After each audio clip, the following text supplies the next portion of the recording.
Maharashtra TV news, आवाज सर्वसामान्यांचा। Breaking news. Dindori Palkhed फाटा येथे महाराष्ट्र राज्य परिवहन मंडळाच्या बसचा अपघात।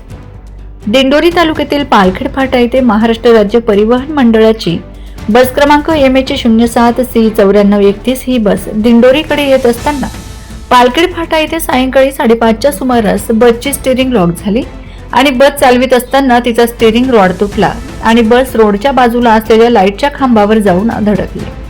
बसमध्ये एकूण 12 प्रवासी बसलेले होते। बस ड्रायव्हर ज्ञानेश्वर विश्वनाथ चव्हाण राहणार पिंपरी रवळस तसेच कंडक्टर संजय आव्हाड हे होते।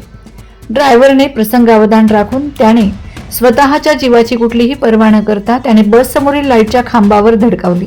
यात कुठलीही जीवितहानी झालेली नाही, त्यामुळे ड्रायव्हरचे सर्वांनी कौतुक केले। यात बसचे नुकसान झाले आहे।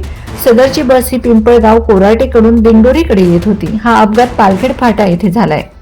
वंदे महाराष्ट्र टीव्ही मीडियासाठी कॅमेरामॅन रोशन वाघसह प्रतिनिधी रामचंद्र ताठे, दिंडोरी।